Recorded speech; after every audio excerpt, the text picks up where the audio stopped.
Ladies and gentlemen, tonight you've been listening to part one of a three-part series entitled The Illuminati, produced by Anthony J. Hilder, narrated by Myron Fagan. Now, in order to give you a very clear picture of this satanic plot, I will go back to its beginning, clear back in the middle of the 18th century, and name the men who put that plot into action, and then bring you down to the present, today's status of that plot. However, the vitally important thing for all Americans, all you mothers of the boys who died in Korea and are now dying in Vietnam, to know is that our so-called leaders in Washington, whom we elected to safeguard our nation and our Constitution, are the betrayers, and that behind them are a comparatively small group of men whose sole objective is to enslave the whole world of humanity in their satanic plot of one world government. Now, as a matter of further intelligence, a term used by the FBI, let me clarify the meaning of the expression, "he is a liberal." The enemy, meaning the one world conspirators, have seized upon that word liberal as a cover-up for their activities. It sounds so innocent and so humanitarian to be liberal. Will make sure that the person who calls himself a liberal or is described as a liberal is not in truth a red. Now then, this satanic plot was launched back in the 1760s when it first came into existence under the name of the Illuminati.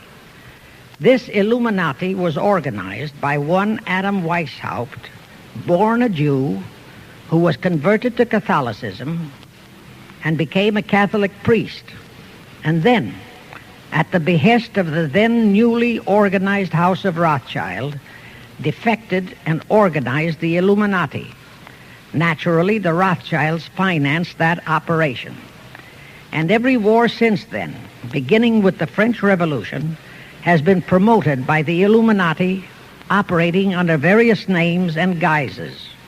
I say under various names and guises because after the Illuminati was exposed and became too notorious, Weishaupt and his co-conspirators began to operate under various other names.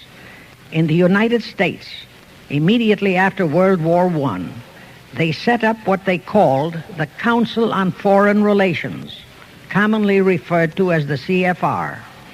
And this CFR is actually the Illuminati in the United States. And its hierarchy, the masterminds in control of the CFR, to a very great extent are the descendants of the original Illuminati conspirators. But to conceal that fact, most of them changed their original family names to American-sounding names.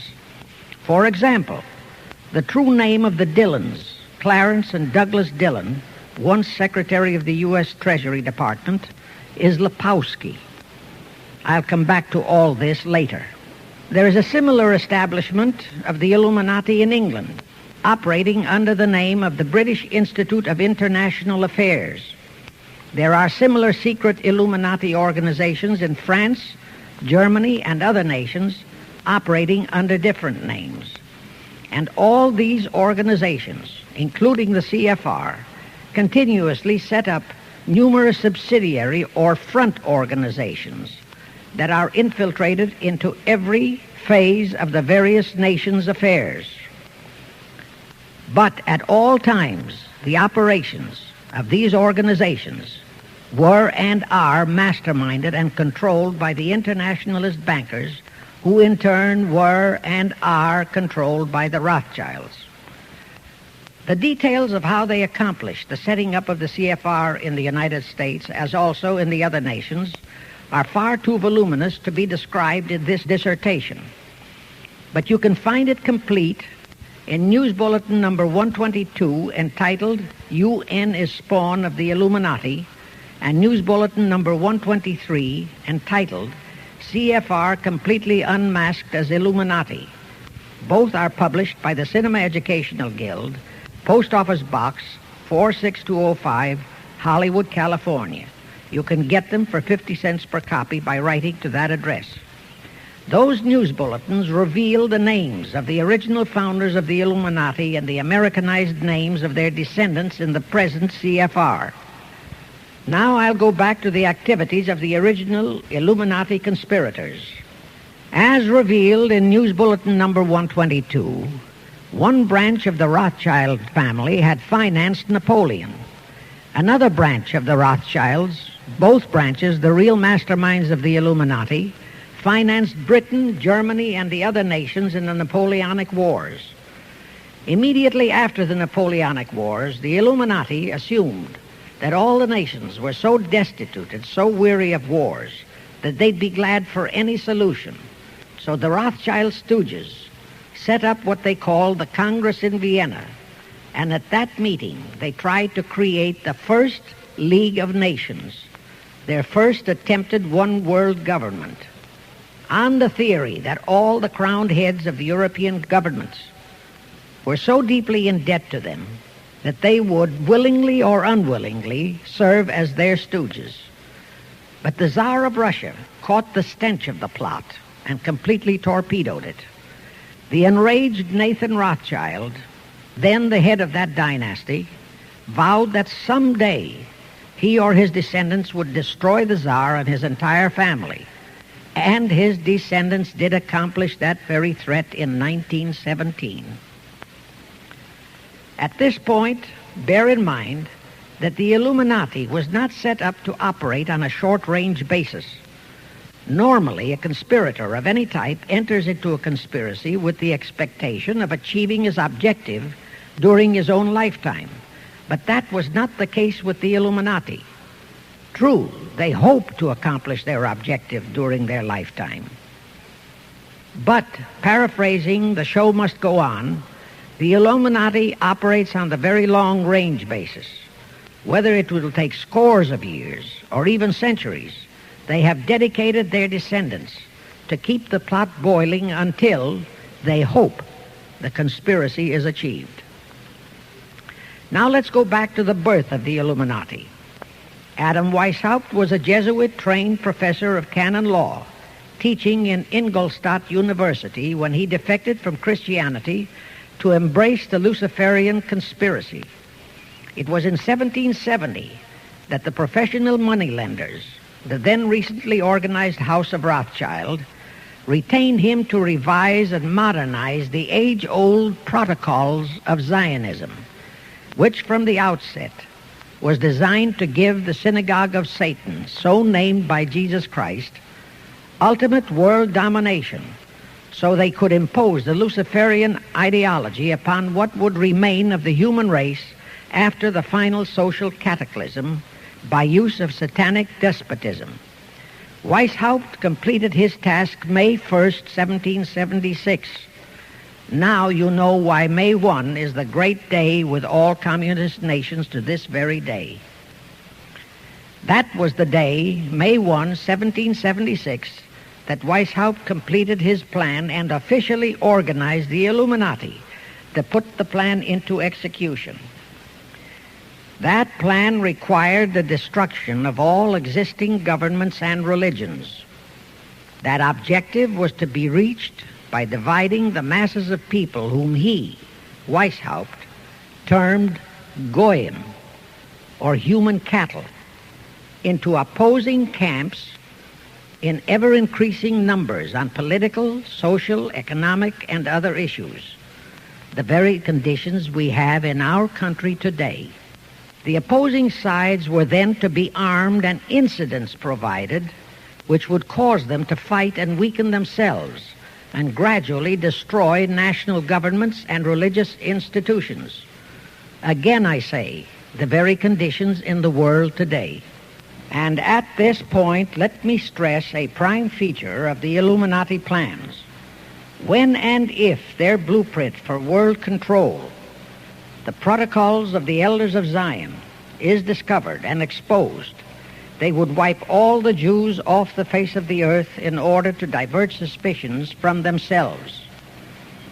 If you think this is far-fetched, bear in mind that they permitted Hitler, a liberal socialist himself, who was financed by Krupp, Kennedy, the Warburgs, and the Rothschilds to incinerate 600,000 Jews. Now, just why did the conspirators choose the word Illuminati for their satanic organization?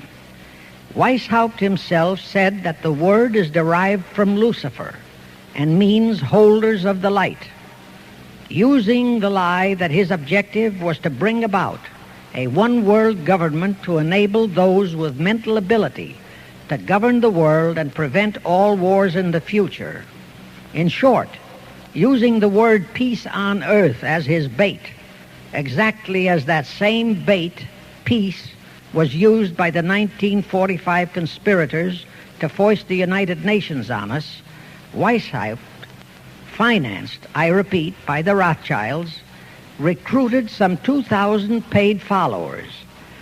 These included the most intelligent men in the fields of arts and letters, education, the sciences, finance, and industry. He then established lodges of the Grand Orient, Masonic lodges, to be their secret headquarters. And I again repeat that in all of this, he was acting under orders from the House of Rothschild. The main features of the Weishaupt plan of operation required his Illuminati to do the following things to help them to accomplish their purpose. Number one, use monetary and sex bribery to obtain control of men already in high places in the various levels of all governments and other fields of endeavor. Once influential persons had fallen for the lies, deceits, and temptations of the Illuminati, they were to be held in bondage by application of political and other forms of blackmail, threats of financial ruin, public exposure and physical harm, even death, to themselves and loved members of their families.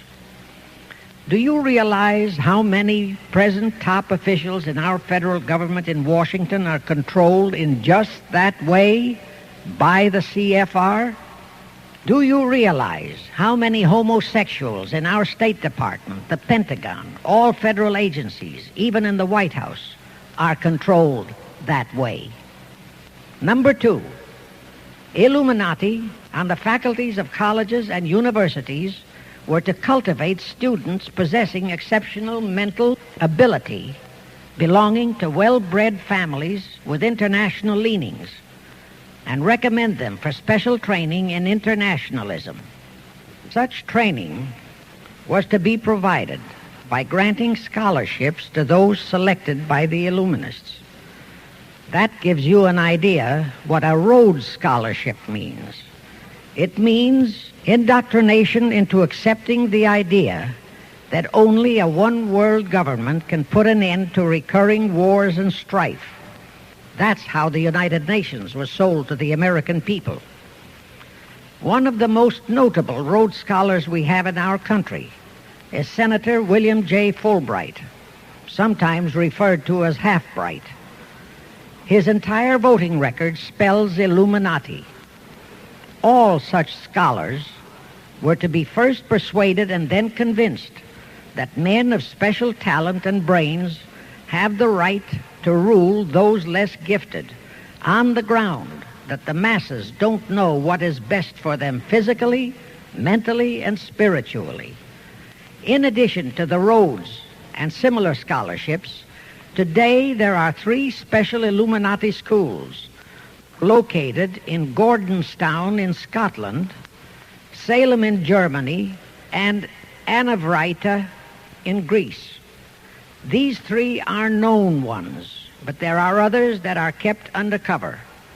Prince Philip, the husband of Britain's Queen Elizabeth, was educated at Gordonstown at the instigation of Lord Louis Mountbatten, his uncle, a Rothschild relative, who became Britain's admiral of the fleet after World War II ended. Number 3, all influential people trapped into coming under the control of the Illuminati, plus the students who had been specially educated and trained, were to be used as agents and placed behind the scenes of all governments as experts and specialists, so they would advise the top executives to adopt policies which would, in the long run, serve the secret plans of the Illuminati one-world conspiracy and bring about the destruction of the governments and religions they were elected or appointed to serve. Do you know how many such men operate in our government at this very time? Rusk, McNamara, Hubert Humphrey, Fulbright, Kuchel, and go on and on and on. Number 4, perhaps the most vital directive in Weishaupt's plan was to obtain absolute control of the press, at that time the only mass communications media, to distribute information to the public, so that all news and information could be slanted, so that the masses could be convinced that a one-world government is the only solution to our many and varied problems. Now do you know who owns and controls our mass communications media? I'll tell you, practically all the movie lots in Hollywood is owned by the Lehmans, Kuhn, Loeb and Company, Goldman Sachs, and other internationalist bankers. All the national radio and TV channels in the nation are owned and controlled by those same internationalist bankers. The same is true of every chain of metropolitan newspapers and magazines, also of the press wire services, such as Associated Press, United Press International, etc. The supposed heads of all those media are merely the fronts for the internationalist bankers, who in turn compose the hierarchy of the CFR, today's Illuminati in America. Now can you understand why the Pentagon's press agent Sylvester so brazenly proclaimed that the government has the right to lie to the people? What he really meant was that our CFR-controlled government had the power to lie to and be believed by the brainwashed American people. And let's again go back to the first days of the Illuminati. Because Britain and France were the two greatest world powers in the late years of the 18th century, Weishaupt ordered the Illuminati to foment the colonial wars, including our Revolutionary War, to weaken the British Empire and organize the French Revolution to destroy the French Empire. He scheduled the French Revolution to start in 1789. However, in 1784, a true act of God placed the Bavarian government in possession of evidence which proved the existence of the Illuminati, and that evidence could have saved France if they, the French government, hadn't refused to believe it. Here is how that act of God happened. It was in 1874 that Weishaupt issued his orders for the French Revolution. A German writer named Zwack put it into book form. It contained the entire Illuminati story and Weishaupt's plans. A copy of this book was sent to the Illuminists in France, headed by Robespierre, whom Weishaupt had delegated to foment the French Revolution. The courier was struck and killed by lightning as he rode through Ralston on his way from Frankfurt to Paris. The police found the subversive documents on his body and turned them over to the proper authorities. After careful study of the plot, the Bavarian government ordered the police to raid Weishaupt's newly organized lodges of the Grand Orient and the homes of his most influential associates. All additional evidence thus discovered convinced the authorities the documents were genuine copies of the conspiracy by which the Illuminati planned to use wars and revolutions to bring about the establishment of a one-world government, the powers of which they, headed by the Rothschilds, intended to usurp as soon as it was established, exactly in line with the United Nations plot of today. In 1785, the Bavarian government outlawed the Illuminati and closed the lodges of the Grand Orient. In 1786, they published all the details of the conspiracy. The English title of that publication is The Original Writings of the Order and Sect of the Illuminati. Copies of the entire conspiracy were sent to all the heads of church and state in Europe. But the power of the Illuminati which was actually the power of the Rothschilds, was so great that this warning was ignored. Nevertheless, Illuminati became a dirty word, and it went underground. At the same time, Weishaupt ordered Illuminists to infiltrate into the lodges of Blue Masonry and form their own secret societies within all secret societies. Only Masons who proved themselves internationalists and those whose conduct proved they had defected from God were initiated into the Illuminati. Thenceforth, the conspirators donned the cloak of philanthropy and humanitarianism to conceal their revolutionary and subversive activities. In order to infiltrate into Masonic lodges in Britain, Weishaupt invited John Robison over to Europe. Robison was a high-degree Mason in the Scottish Rite. He was a professor of natural philosophy at Edinburgh University and secretary of the Royal Society of Edinburgh. Robison did not fall for the lie that the objective of the Illuminati was to create a benevolent dictatorship, but he kept his reactions to himself so well that he was entrusted with a copy of Weishaupt's revised conspiracy for study and safekeeping. Anyway, because the heads of state and church in France were deluded into ignoring the warnings given them, the revolution broke out in 1789 as scheduled by Weishaupt. In order to alert other governments to their danger, in 1798 Robison published a book entitled Proof of a Conspiracy to Destroy All Governments and Religions.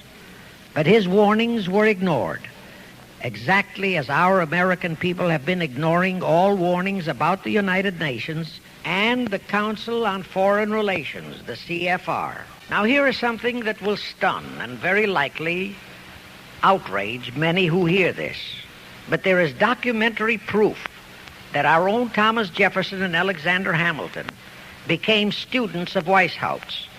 Jefferson was one of Weishaupt's strongest defenders when he was outlawed by his government. And it was Jefferson who infiltrated the Illuminati into the then newly organized lodges of the Scottish Rite in New England. Here is the proof. In 1789, John Robison warned all Masonic leaders in America that the Illuminati had infiltrated into their lodges.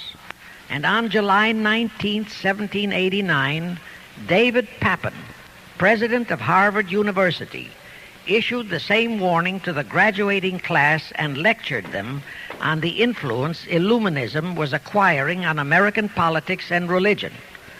And to top it off, John Quincy Adams, who had organized the New England Masonic lodges, issued his warnings. He wrote 3 letters to Colonel William L. Stone, a top Mason, in which he exposed how Jefferson was using Masonic lodges for subversive, Illuministic purposes. Those 3 letters are at this very time in Rittenberg Square Library in Philadelphia. In short, Jefferson, founder of the Democratic Party, was a member of the Illuminati, which at least partly accounts for the condition of the party at this time.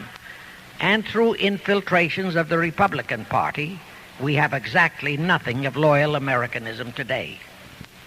That disastrous rebuff at the Congress at Vienna, created by the Tsar of Russia, did not by any means destroy the Illuminati conspiracy. It merely forced them to adopt a new strategy. Realizing that the one world idea was, for the moment, killed, the Rothschilds decided that to keep the plot alive, they'd have to do it by heightening their control of the money systems of the European nations. Earlier, by a ruse, the outcome of the Battle of Waterloo had been falsified. Rothschild had spread a story that Napoleon had won that battle. That had precipitated a terrific panic on the stock market in England. All stocks had plummeted down to practically zero, and Nathan Rothschild bought all the stocks for virtually a penny on its dollar values. That gave him complete control of the economy of Britain and virtually of all Europe. So immediately after that Congress in Vienna had boomeranged, Rothschild forced Britain to set up a new Bank of England, which he absolutely controlled. Exactly as later, through Jacob Schiff, he engineered our own Federal Reserve Act, which gave the House of Rothschild a secret control of the economy in the United States. But now for a moment, let's dwell on the activities of the Illuminati in the United States. In 1826, one Captain William Morgan decided it was his duty to inform all Masons and the general public what the full truth was regarding the Illuminati, their secret plans and intended objectives. Also reveal the identities of the masterminds of the conspiracy. The Illuminati promptly tried Morgan in absentia and convicted him of treason. They ordered one Richard Howard, an English Illuminist, to carry out their sentence of execution as a traitor. Morgan was warned and he tried to escape to Canada, but Howard caught up with him near the border, near the Niagara Gorge, to be exact, where he murdered him. This was verified in a sworn statement made in New York by one Avery Allen to the effect that he heard Howard render his report of the execution to a meeting of Knights Templars in St. John's Hall, New York. He also told how arrangements had been made to ship Howard back to England. That Allen affidavit is on record in New York City archives. Very few Masons and very few of the general public know that general disapproval over that incident of murder caused approximately half of all the Masons in the northern jurisdiction of the United States to secede. Copies of the minutes of the meeting held to discuss that matter are still in existence in safe hands, and that all that secrecy emphasizes the power of the masterminds of the Illuminati to prevent such terrible events of history from being taught in our schools. In the early 1850s, the Illuminati held a secret meeting in New York, which was addressed by a British Illuminist named Wright. Those in attendance were told that the Illuminati was organizing to unite the nihilist and atheist groups with all other subversive groups into an international to be known as communists.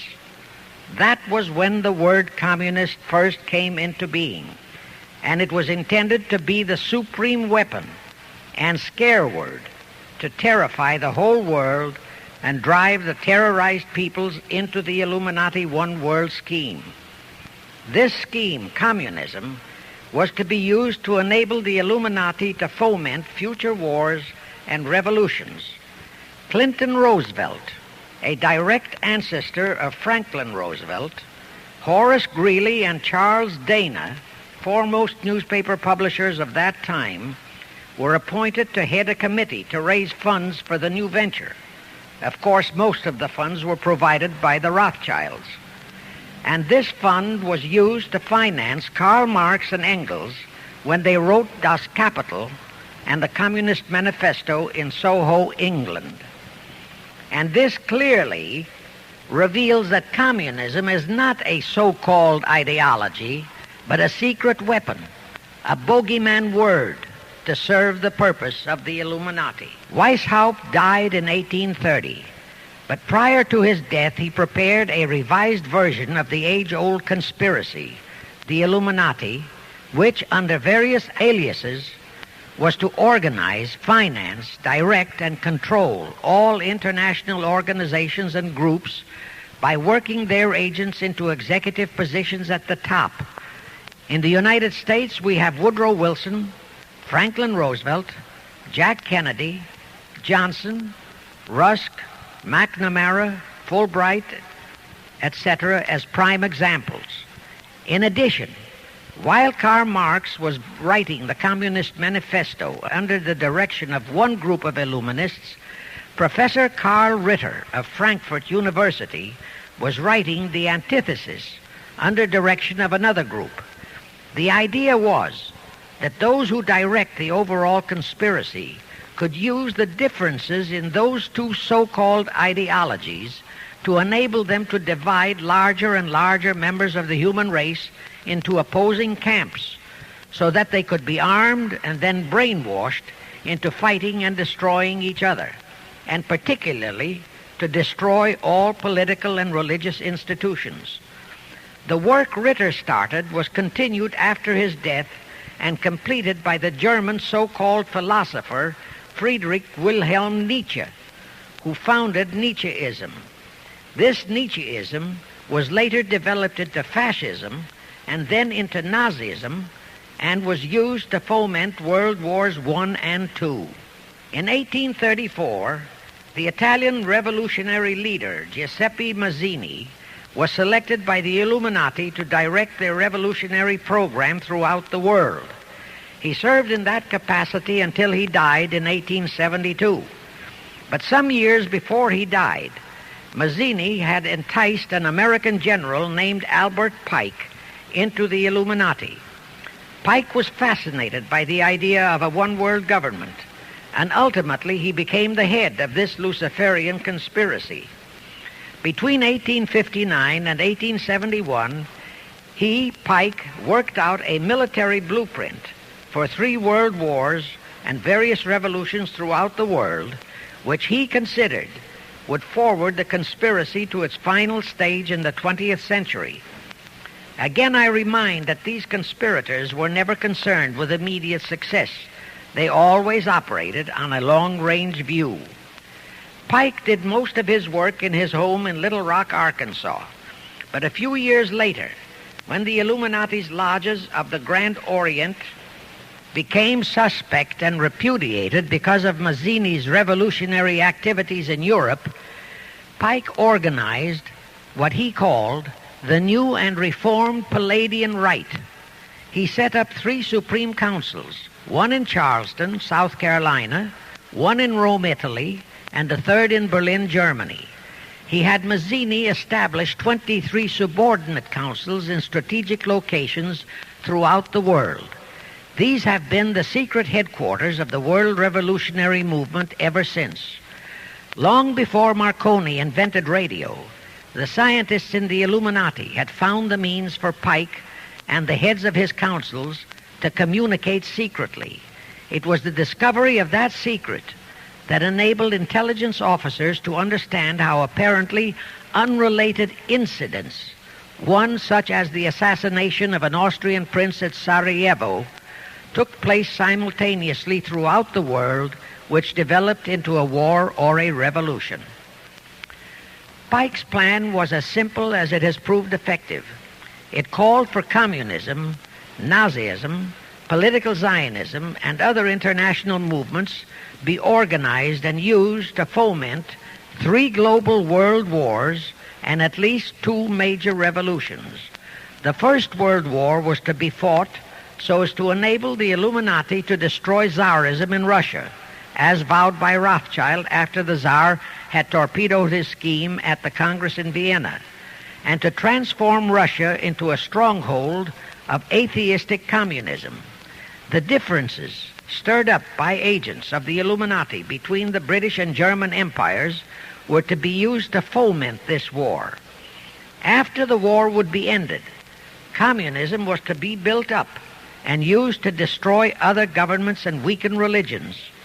World War II, when and if necessary, was to be fomented by using the controversies between fascists and political Zionists. And here let it be noted that Hitler was financed by Krupp, the Warburgs, the Rothschilds, and other internationalist bankers, and that the slaughter of the supposed 600,000 Jews by Hitler didn't bother the Jewish internationalist bankers at all. That slaughter was necessary in order to create worldwide hatred of the German people and thus bring about the war against them. In short, this Second World War was to be fought to destroy Nazism and to increase the power of political Zionism so that the State of Israel could be established in Palestine. During this World War II, international communism was to be built up until it equaled in strength that of united Christendom. When it reached that point, it was to be contained and kept in check until required for the final social cataclysm. As we know now, Roosevelt, Churchill, and Stalin put that exact policy into effect, and Truman, Eisenhower, Kennedy, and Johnson continued that same exact policy. World War III is to be fomented by using the so-called controversies the agents of the Illuminati, operating under whatever new name, are now stirring up between the political Zionists and the leaders of the Muslim world.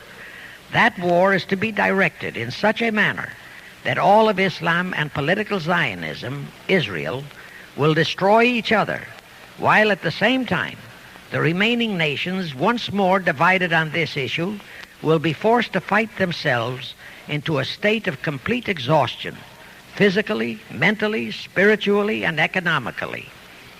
Now, can any thinking person doubt that the intrigue now going on in the Near, Middle, and Far East is designed to accomplish that satanic objective? Pike himself foretold all this in a statement he made to Mazzini on August 15, 1871. Pike stated that after World War III is ended, those who will inspire to undisputed world domination will provoke the greatest social cataclysm the world has ever known.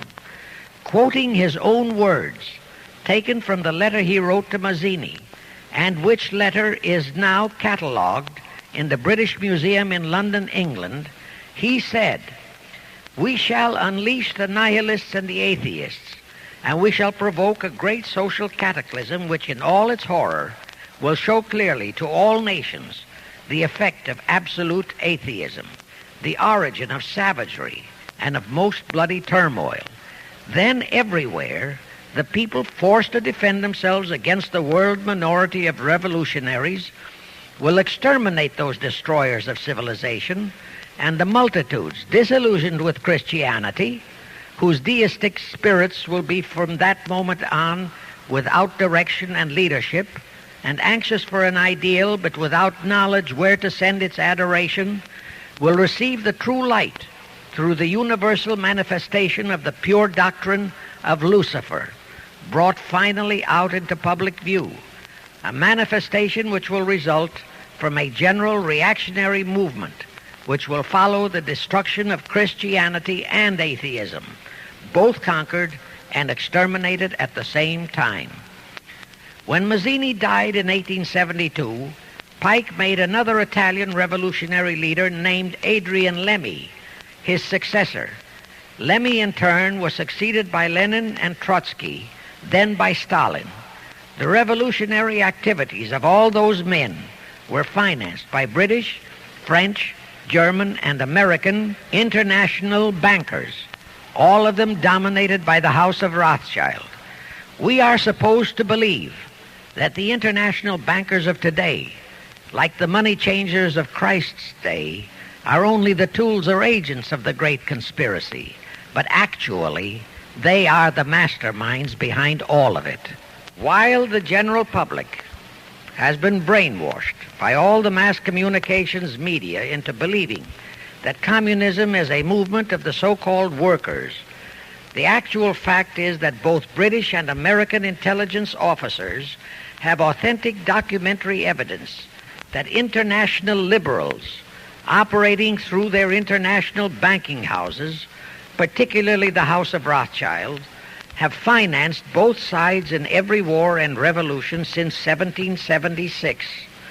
Those who today comprise the conspiracy, the CFR in the United States, direct our governments, whom they hold in usury through such methods as the Federal Reserve System in America, to fight wars such as Vietnam, created by the United Nations, so as to further Pike's Illuminati plans to bring the world to that stage of the conspiracy when atheistic communism and the whole of Christianity can be forced into an all-out Third World War within each remaining nation, as well as on an international scale. The headquarters of the great conspiracy in the late 1700s was in Frankfurt, Germany, where the House of Rothschild had been established by Mayer Anschelm, who adopted the Rothschild name and linked together other international financiers who had literally sold their souls to the devil. After the Bavarian government's exposure in 1786, the conspirators moved their headquarters to Switzerland, then to London. Since World War II, after Jacob Schiff, the Rothschilds' boy in America, died, the headquarters of the American branch has been in the Harold Pratt Building, New York, and the Rockefellers, originally protégés of Schiff, have taken over the manipulation of finances in America for the Illuminati. In the final phases of the conspiracy, the one world government will consist of the king dictator, head of the United Nations, the CFR, and a few billionaires, economists, and scientists who have proved their devotion to the great conspiracy.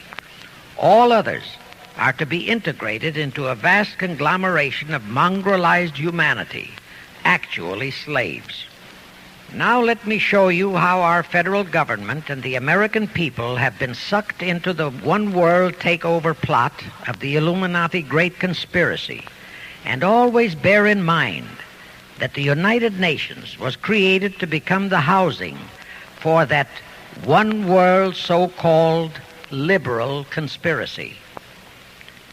The real foundations of the plot for the takeover of the United States were laid during the period of our Civil War. Not that Weishaupt and the earlier masterminds had ever overlooked the New World. As I have previously indicated, Weishaupt had his agents planted over here as far back as the Revolutionary War. But George Washington was more than a match for them. It was during the Civil War that the conspirators launched their first concrete efforts. We know that Judah Benjamin, chief advisor of Jefferson Davis, was a Rothschild agent. We also know that there were Rothschild agents planted in Abraham Lincoln's cabinet who tried to sell him into a financial dealing with the House of Rothschild. But old Abe saw through the scheme and bluntly rejected it, thereby incurring the undying enmity of the Rothschilds, exactly as the Russian Tsar did when he torpedoed their first League of Nations at the Congress in Vienna. Investigation of the assassination of Lincoln revealed that the assassin, Booth, was a member of a secret conspiratorial group. Because there were a number of highly important government officials involved, the name of the group was never revealed, and it became a mystery, exactly as the assassination of Jack Kennedy still is a mystery. But I am sure it will not for long remain a mystery. Anyway, the ending of the Civil War destroyed, temporarily, all chances of the House of Rothschild to get a clutch on our money system, such as they had acquired in Britain and other nations in Europe. I say temporarily because the Rothschilds and the masterminds of the conspiracy never quit. So they had to start from scratch, but they lost no time in getting started. Shortly after the Civil War, a young immigrant who called himself Jacob H. Schiff arrived in New York. Jacob was a young man with a mission for the House of Rothschild. Jacob was the son of a rabbi, born in one of Rothschild's houses in Frankfurt, Germany. I won't go deeply into his background. The important point is that Rothschild recognized in him not only a potential money wizard, but more important, he also saw the latent Machiavellian qualities in Jacob that could, as it did, make him an invaluable functionary in the great one-world conspiracy. After a comparatively brief training period in the Rothschilds' London bank, Jacob left for America with instructions to buy into a banking house, which was to be the springboard to acquire control of the money system of the United States. Actually, Jacob came here to carry out 4 specific assignments. Number 1, and most important, was to acquire control of America's money system. Number 2, find desirable men who, for a price, would be willing to serve as stooges for the great conspiracy and promote them into high places in our federal government, our Congress, in the U.S. Supreme Court, and all federal agencies. Number 3, create minority group strife throughout the nations, particularly between whites and blacks. Number 4, create a movement to destroy religion in the United States, but Christianity to be the chief target.